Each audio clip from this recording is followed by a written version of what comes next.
Om Jnanatimirandasya Gyananjanam Shalakaya Chakshurunmilitam Yena Tasmai Sri Gurave Namaha. Gurave Gaurachandraya Radhikaya Tadalaye Krishnaya Krishna Bhaktaya Tadbhaktaya Namo Namaha. Narayanam Gurum Vande Sharanyam Bhakta Bandhavam Gauramanovistam Purnam Radhadasyam Pradayakam Rupanugacharya Varyambu Rupamanjari Preshtakam Patita Pavana Karuniyam Yugacharya Narayanam Vanchakalpatarubhyascha Kripa Sindhubhya evacha Patitanam Pavanebhyo Vaishnavebhyo Namo Namaha. Namo Mahavadanyaya Krishna Prema Pradayate Krishnaya Krishna Chaitanya Namne Gaura Twise Namaha. Shama Sundara Shikanda Shekara Izmira Hasar Murali Manohara Radhikara Sikamam Kripanide Swapriya Charana Kinkarim Kuru Tapta Kanchana Gaurangi Radhe Brindavaneshwari Vrishabhanusute Devi Pranamami Hari Priye Brindai Tulasi Devyai Priyai Keshavasacha Krishna Bhakti Prade Devi Satyavatyai Namo Namaha. Shri Krishna Chaitanya Prabhu Nityananda Shri Advaita Gadadhara Shri Vasadi Gaura Bhakta Vrindam Hare Krishna Krishna Krishna Hare Hare Hare Ramo, Ramo Ramo, Hare Hare. So first of all, I begin offering my most humble obeisances to the dust of the lotus feet of Paramaradhatama Sri Guru Pada Padma, Nitalila Pravishta Om Vishnu Pada Paramahamsa Rajakacharya, Ashtotara Satasya Sri Madhishla Bhakti Vedanta Narayana Goswami Maharaj Shila Gurudeva. And to my most worshipable Shiksha and Sannyasa Guru, Nitrila Pravishta Om Vishnu Pada Ashtotara Satasya Sri Madhu Shila Bhakti Vijnana Bharati Goswami Maharaj. And to all Shri Rupanava Gauriya Guru Varga, to all Tridandi Sannyasis, Brahmacharis, Vaishnavas, Vaishnavis, and to all the assembled devotees here today, my most respectful obeisances. So, by the causeless mercy of Srila Gurudeva and all Mahabhagavatas Acharyas, we are able to assemble here one more time. Now, verse 18. O slender waisted maidens, the second type, compassionate persons and parents, give love and affection even without being loved in return. Their selfless, unblemished love comes out from their adherence to religious principles. Thus they are true well-wishers. Now the commentary of Srila Jiva Goswami Pada Vaishnava Tushani. So this is the second type of persons who Krishna is explaining now. So the persons who love, despite not being loved in return, are of two types. The compassionate personalities and the parents. Only such love has faultless religiosity and heartfelt friendship. So, therefore, Krishna is saying to the gopis that among all qualities, this great quality of loving those who do not love in return brilliantly shines forth in you. Means all of you gopis, you have this quality. Indeed, you are the best example of this. So actually, Krishna's intention in speaking these words should be understood that the Brajadevis, they should love me in the same way. Because Krishna already knew that the gopis asked this question because of Krishna's behavior towards them. So now Krishna is giving the answer to the gopis by saying that they can love easily those who don't love them. The previous verse describes those people who are selfish in their loving dealings. Means their friendship and also religiosity are tainted. It means that their friendship and also their religiosity, they are not pure. But this verse tells about those people who love, whose love is selfless and without any expectation. So the examples of these are the people who are benevolent, means those who are very pious, and also the parents, mother and father. Pious people, they are by nature very moral and very helpful to others. These are the special qualities seen in the altruistic people, those who perform service to others. And also the parents, they will always protect their children because they follow dharma. Like even if the son, he is like a dacoit, bad person, the mother will always love him. There is no doubt about it. So now the commentary of Srila Vishwanath Chakravarti Thakur, Sarata Darshini. So in the answer to the second question, Krishna, he speaks about those who love unconditionally. So the two examples are the compassionate persons and the parents. Compassionate persons, they have no relationship with the objects of their mercy. But the parents, they have relation with the children. Means those who are compassionate, they perform social work to strange people, people who are not related to them somehow. So the merciful personalities are like the pure devotees such Prahlada Maharaj, who causes mercy to everyone. But in these two cases, the parents and the compassionate people, they will never expect anything in return for that love. Even if the people will not honor them or respect them, they will still feel so much inclined towards their suffering and also their happiness. And they will maintain the same loving attitude till the end of their lives. Like the pure devotees, they feel the pain and the pleasure that a mother and father also undergo. Out of these two, the first example means the compassionate people, they are superior to the parents because they love even without any bloody relation. It means that their love will not depend on anything, even if the people are strange or anything like that. But in any case, both examples are examples of dharma, and they are devoid of desire for any type of result, any expectation from any type of return of that love. This is called nirapavada. Nirapavada means without any expectation to have anything in return from that love. So therefore, this love is eternal. The same is true for a sincere friendship like Bandhava. Bandhava is in this category. In this verse, Krishna is actually indirectly bringing the idea that gopis are having these qualities. Only the gopis are the perfect example of selfless love. Now verse 19. Bhajatopi navai kechid bhajanti abhajata kutaha atmaramahi aptakama akritagya gurudruha. Some persons do not love even those who love them. Then what we speak of those who do not love them? They are of four types. Atmarama means rejoicing in oneself. Aptakama, whose wishes have been satisfied. Akritagya, ungrateful. And Guru Drohi, inimical to one's superiors. Now the commentary of Srila Jiva Goswami Pada Vaishnava Dashani. Now this verse is talking about the people who do not love even those who love them. What to speak of loving those who don't love them? Such people, they have four types. Atmarama, Aptakama, Akritagya and Gurudrohi. Akritagya means ungrateful. Such persons do not love out of ignorance. Therefore, they are not so much at fault. However, those who, despite of knowing, do not show love, they should be guilty to the higher degree. So these are the Guru Drohis, those who envy their well-wishing superiors.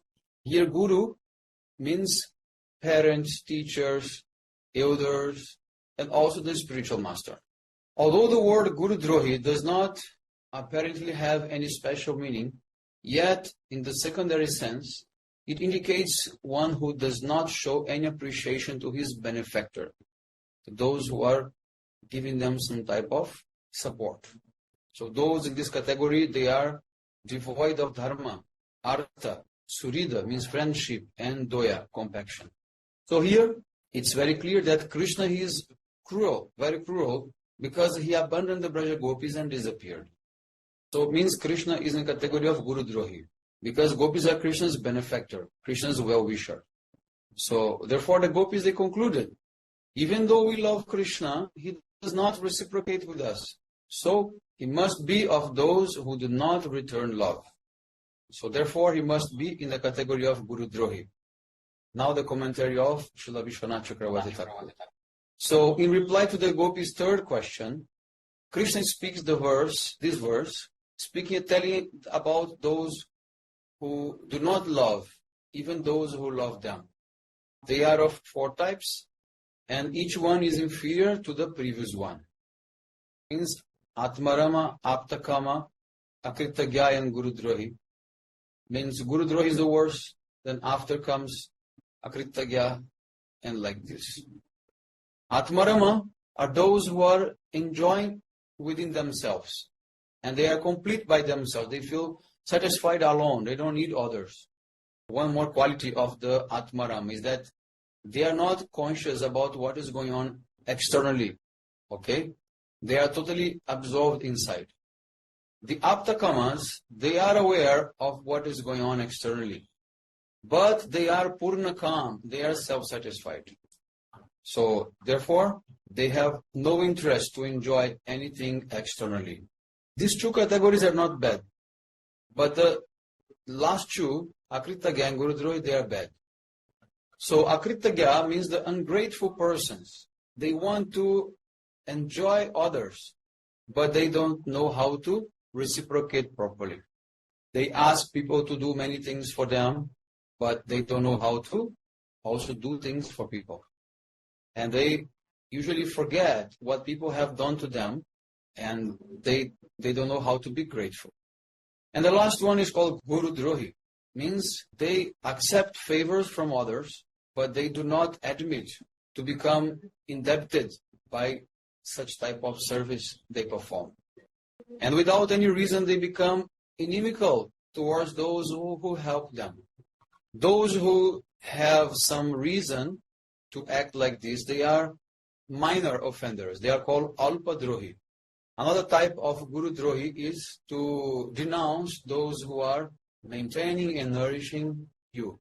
Also those who backstab, their benefactors are also in this category. Backstab means when you put a knife on the back of the person, means you betray that person. In this way, there are 3 categories of Guru Drohi: without reason, with cause, and backstabbing. They have no love in their hearts at all. The example of maintaining the cows and the buffaloes for one's selfish interest is given as the answer for the first question. For the second question, the example was the compassionate people and the parents. And the third question was answered with 6 examples: Atmaram, Aptakama, Akritagya, and 3 types of Guru Drohi: without cause, with cause, and the betrayers. These are the 9 examples for the question. Now verse 20. Naham tu sakyo bajatopi jantum bajami amisham anuvritti vrittaye jatadano labdha dhane vinashte tachintayanyam nibrito na veda. My dear Sakis, I do not immediately reciprocate with my devotees' loving feelings for me in order to intensify their eagerness to attain me. Consequently, their condition becomes like that of an impoverished man who gains some wealth and then suddenly loses it. Thus, he becomes fully absorbed in worrying over his lost money, so much so that he even forgets about his thirst and hunger. So if anyone had still any doubt about Krishna's real intention by leaving the gopis and making them, feel so much separation, this verse is clarifying everything. Everything Krishna did in order to increase the love and the attachment of the gopis for him. So now the commentary of Srila Jiva Goswami Pada Vaishnava Toshani. So the Brajadevis concluded that Krishna becomes happy by performing various activities with them and others.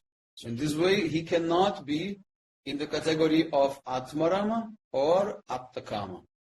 Also, when he allow the gopis to feel this intense distress of separation, then in his behavior, any kind of love, whether with cause or without cause, is not seen as mentioned in the previous verse. So his very clever answer reveals that he has a very profound intelligence. And it's not that he is unable to understand how others are serving him. He is understanding everything. So in this way, he cannot be akritagya, he cannot be ungrateful. So the only possibility left is to be a guru drohita, means the extreme cruel-heartedness.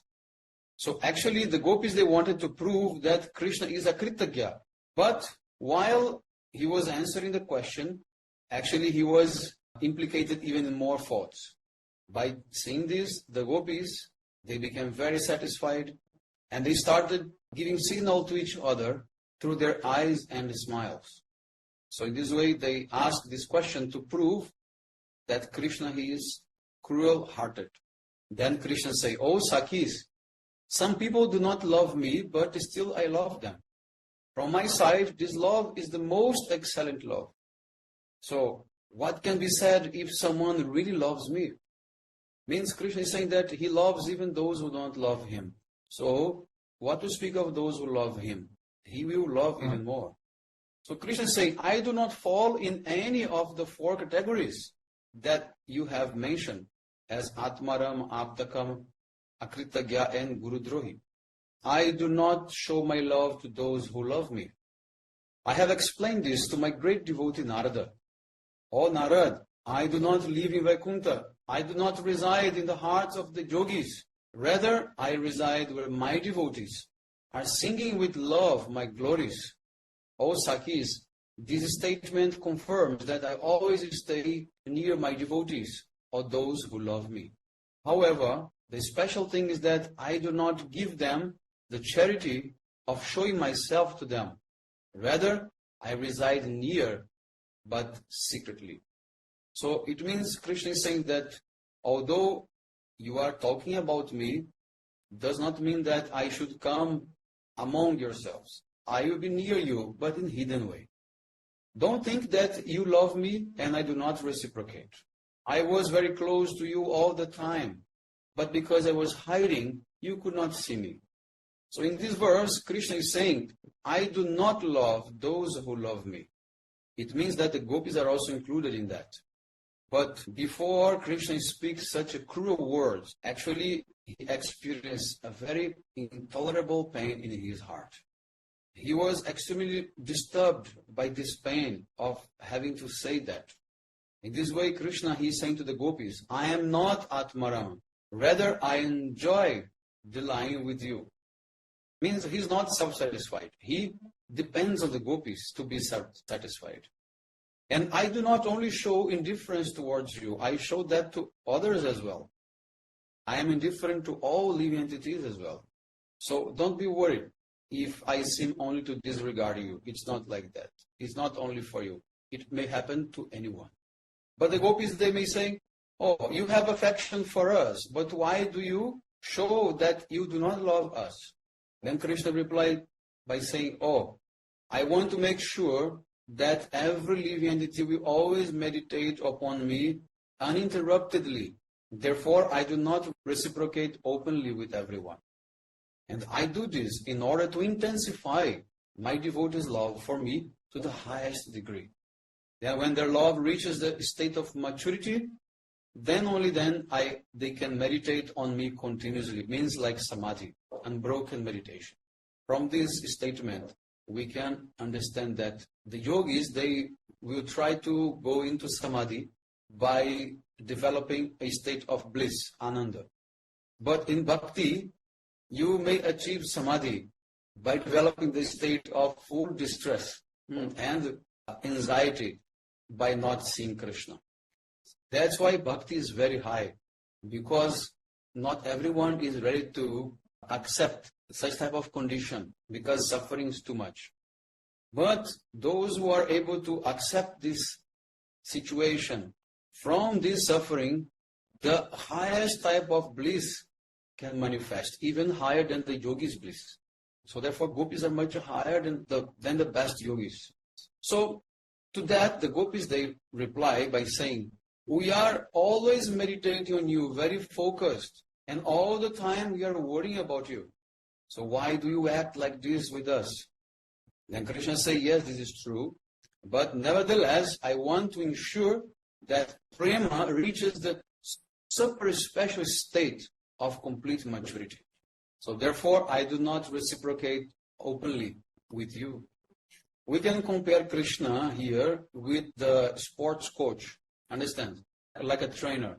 So the athlete, he thinks that he's doing his best and he's performing very, very well and he's doing the best of his capacity.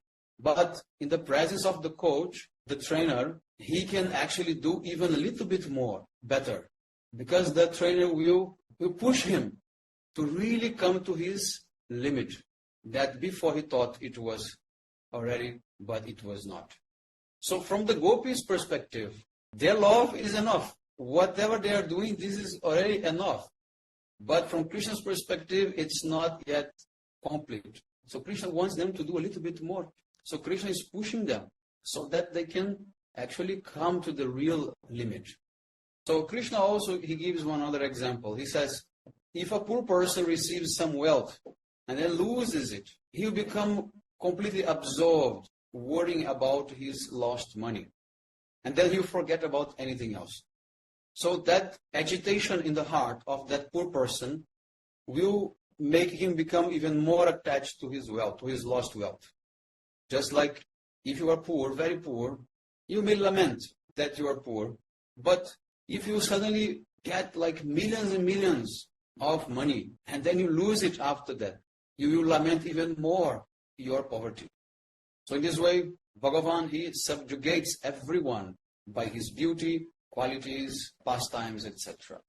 He is perfect in all respects and he does not need anything. He only looks for love.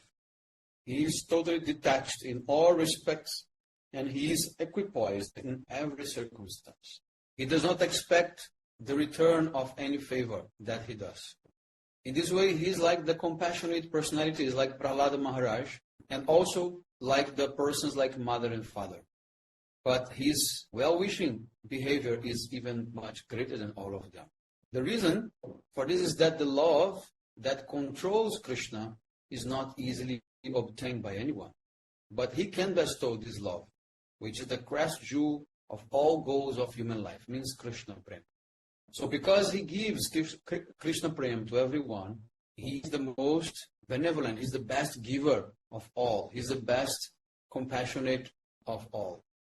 And this is also showing that he is able to relish the very special joy by tasting the prema rasa flowing from his dear devotees.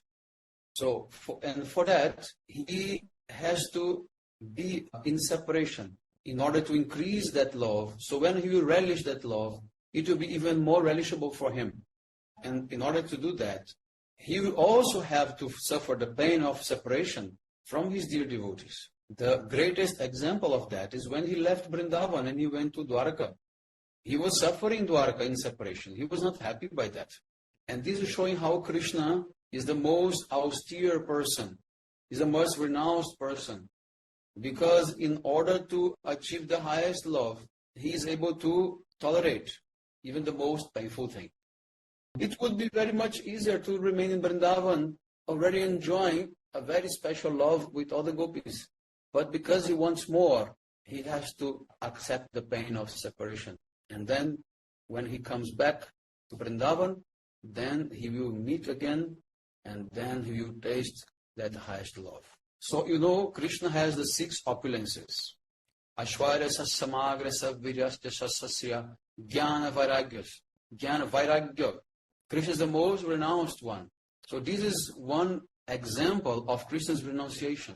He is able to renounce what is the most valuable thing, which is the love of the gopis, the association of the gopis. But then he was able to live and stay in Dwarka. So now the commentary of Srila Vishwanath Chakravarti Thakur Sarata Darshini. So the gopis, they might say to Krishna, you are not included in the examples of the first and second questions. Means to be a selfish person and also a benevolent personality, and also parent. But which category of examples mentioned in the third question do you fit in? They ask him. So expecting such question from the gopis, Krishna is already telling in this verse, O Sakis, do you desire to hear me admit my own defeat? O crest jewel of those expert in casting sidelong glances and exchanging mischievous smiles with each other, please listen. I am Atmarama and Purnakam in my form as Narayana, but as a son of Nanda Maharaj, I am neither Atmarama nor Purnakama or Aptakama. As a cowherd boy, I have not studied the ethical conduct, means moral and ethics. So, therefore, I am ignorant. I am Akritagya. However, I am omniscient in my form as Narayana, and therefore I am very grateful.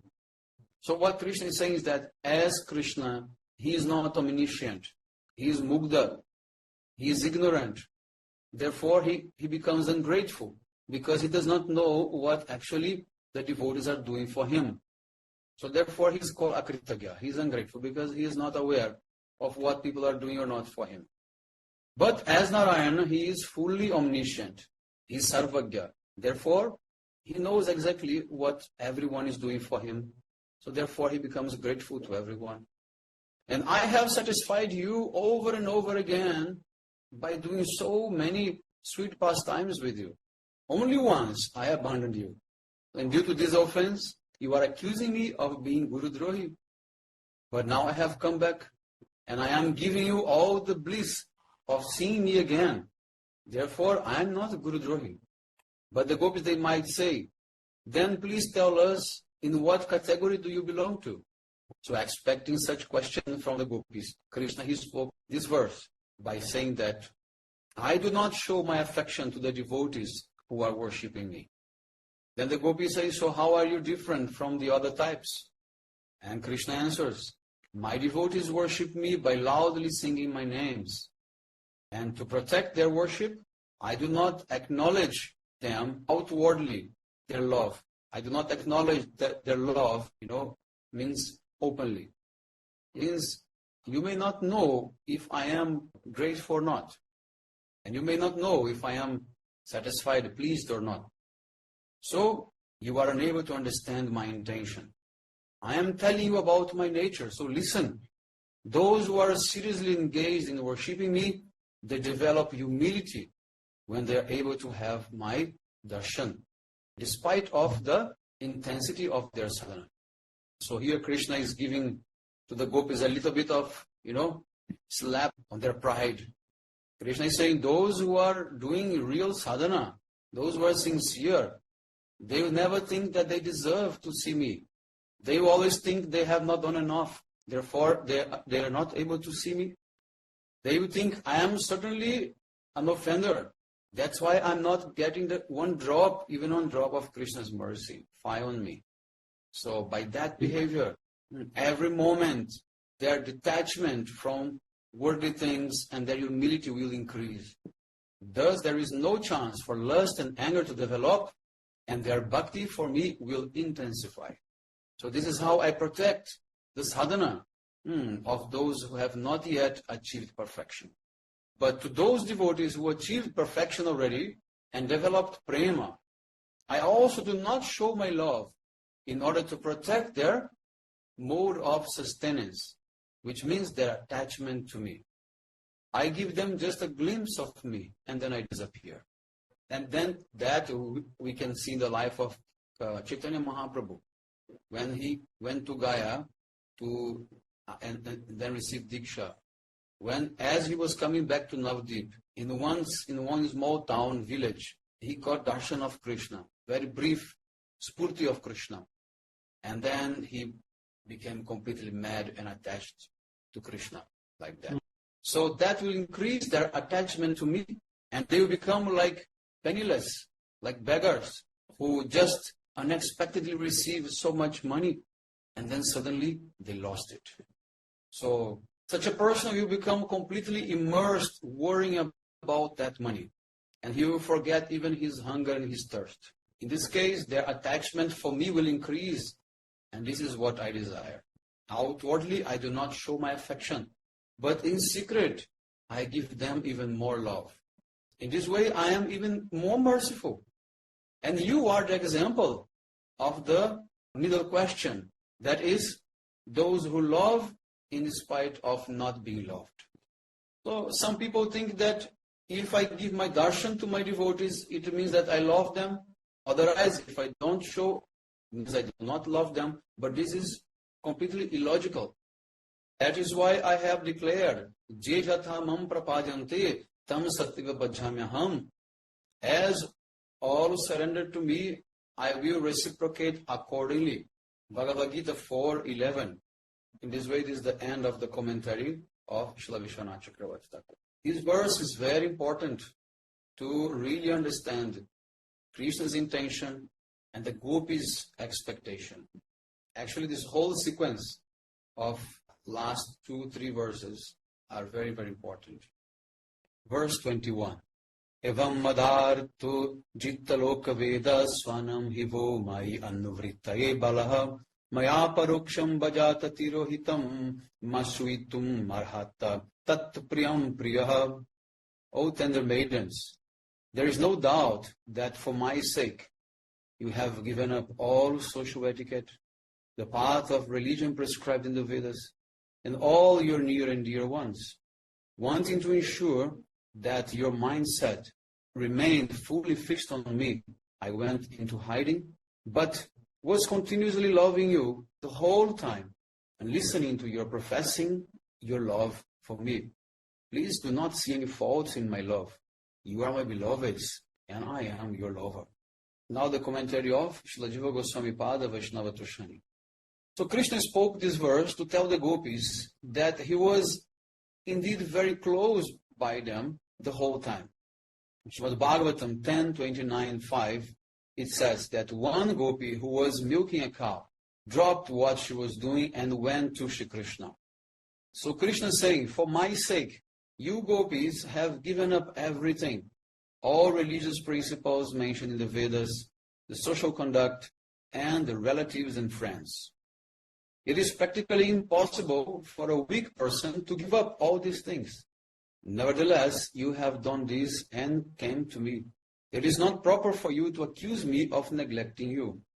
In this way, Krishna explains the special reason behind the meaning of Priyam Priya. Means, I am your beloved and you are my sweethearts. Then Krishna says, consider a poor person who suddenly receives wealth from somewhere and by destiny loses it. He will worry over it so much that he will forget everything. Similarly, I had hidden myself in order to increase your loving passion towards me. So just look, these clear footprints are certainly those of the great soul, Sri Nandanandana, the gopis say in Srimad Bhagavatam 10:30-25. So these words you spoke to testify that you could not see me even though I was nearby. But the gopis, they might ask, what were you doing hiding from our vision?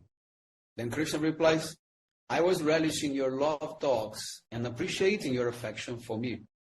Then you might ask me, what is the reason for showing us such kindness?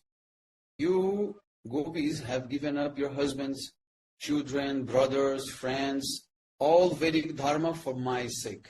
So in the last line of this verse, Krishna says, do not condemn me.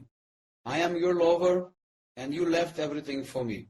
So it is not proper for you to denounce me like this. Actually, I am your Dhirlalita Nayaka, your submissive hero. So you can blame me for causing you extreme distress.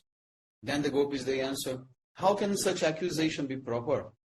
And Krishna replies, oh, my precious sweethearts, a lover should not behave in such a manner with his beloveds. Therefore, you are justified in blaming me. So this is showing how Krishna is very clever in the way of showing himself very humble. So Krishna is actually acknowledging that the gopis are right for actually criticizing him. Now the commentary of Srila Vishwanath Chakravarti Thakur, Sarata Darshini. The gopis, they might object by saying, you say that you don't give darshan to your two types of devotees, Means those whose love for you has reached perfection, and those whose love for you has not yet awakened. And you do it in order to increase their propensity for meditation. It is okay for you to do this, and there is no fault in this. But if you deal with us in the same manner, then are we also to be counted among the ordinary living entities? So what gopis are saying is that, oh, you should have a different behavior towards us. Otherwise, how can we be special if you treat us just like you treat anyone else? At the same time, you say we are special, you treat us as ordinary. Then Krishna, anticipating such sorrowful words from the gopis, he responded like this: "Oh gopis, you are dearer to me than millions of my own lives, and are like particles of dust at my lotus feet. Today, I treated all of you like ordinary persons, so you should forgive me for my bad behavior." Then Krishna says, without analyzing what is proper and what is improper, to increase the intensity of your love for me, I disappeared from your sight, and I was indirectly favoring you. At the same time, I wanted to hear the love-filled words you spoke in my absence. So this is one more reason that Krishna is mentioning here, why he disappeared, because he wanted to hear what the gopis speak when he is not present. What is their real, what they have inside of their minds, that will come out when Krishna is not present. So Krishna is very curious to know what they really speak about him. Because in front of the person, you may speak something in a very favorable way, just for the sake of etiquette. But if you don't like that person, from behind, you will speak bad words about that person. In extreme humility, Krishna, he admit, my behavior towards you was quite wrong. In the past, present, or future, there cannot be devotees like you. Your love for me is so vast that there is no possibility of it ever diminish. Just like the atom can never decrease its size, your love for me also can never decrease. I acted as I did out of desire to show other Premi Bhaktas the great excellence of your love in separation. So you should forgive me for my inconsiderate behavior, for my improper behavior. You are putting accusations against me, but this is not appropriate. You are all my beloved sweethearts, and I am your lover. So the lady love does not recognize any defects in her lover. Now verse 22. Napareham niravadya samyujam swaswadu kritam vibudas sayuyapiva ya madbhajam durjarageha shrinkala sampricha tadva parityatu saduna. O beloved gopis, your loving relationship with me is completely pure, free from any trace of desire for personal gratification. To serve me, you have severed the arduous shackles of household life and have transgressed established customs of society. I will be unable to repay you one drop of your love, sacrifice, and service. Even if I live as long as the demigods, only due to your noble nature, you can absolve this debt. Even then, I will be eternally beholden to your prema. Now the commentary of Jiva Goswami Pada Vaishnava Toshani. So Krishna says, I am unable to compensate your meritorious service. You have performed an unparalleled activity. Such behavior is totally beyond my capacity. What is that extraordinary activity? Means your connection with me is completely pure and unblemished.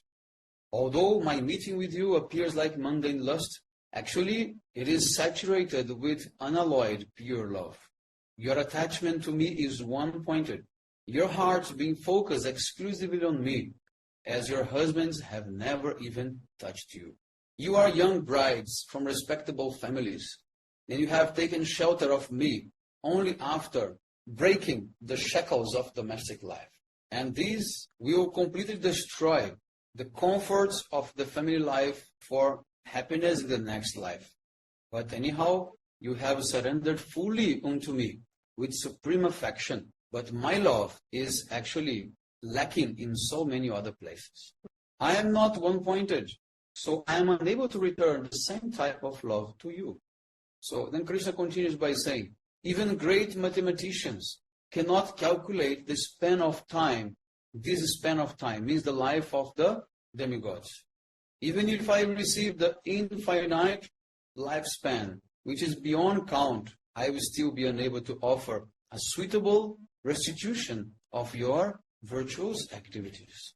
Then you have broken the shackles imposed by the daily household duties, such as caring for the cows.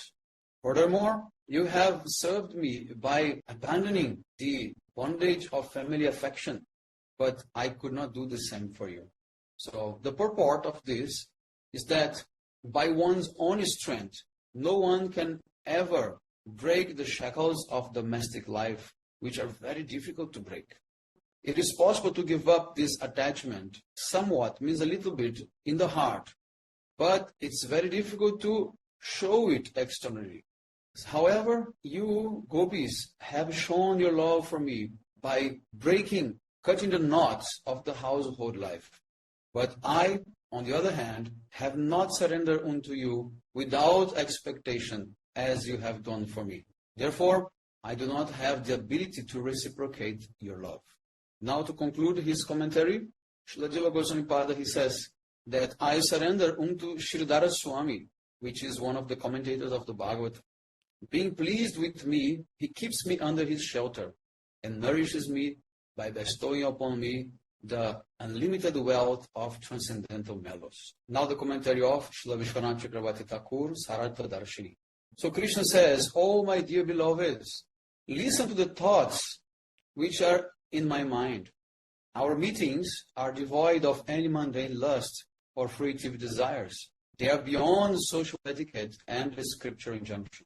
You have a saintly nature, and it has not originated by contact with some other sanctified object. Means you are naturally, inherently saintly.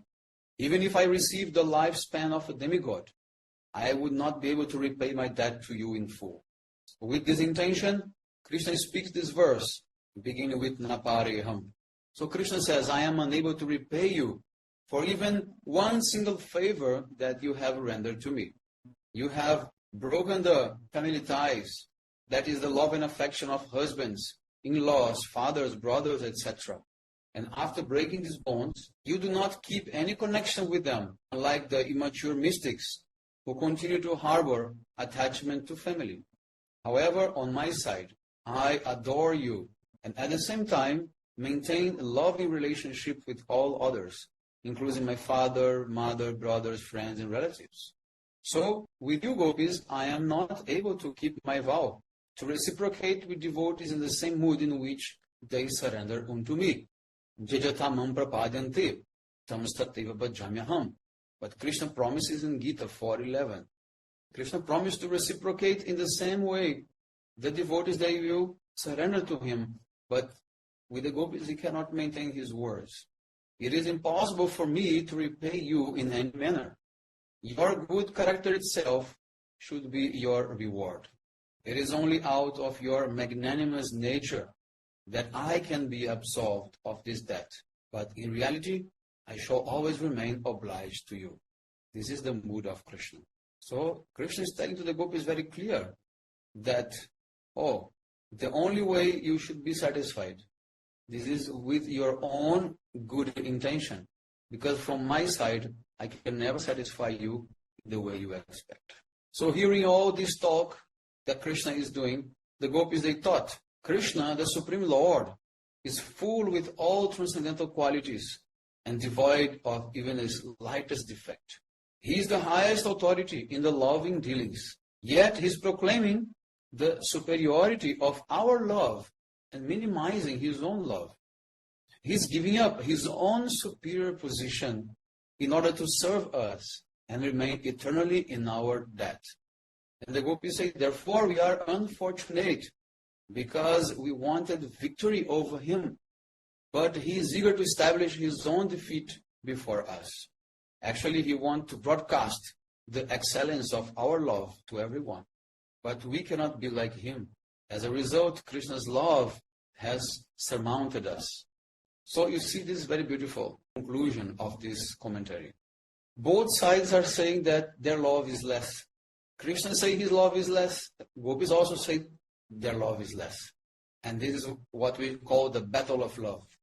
They will try to defeat each other, but no one will never find a defeat. And both will be victorious. Because all are very humble. And what is the meaning of humility? Humility means when you have received love, enough love, then you can be humble. So gopis are receiving the highest love from Krishna, therefore they are more humble. And Krishna, at the same time, he is receiving the highest love from the gopis, therefore he is also very humble.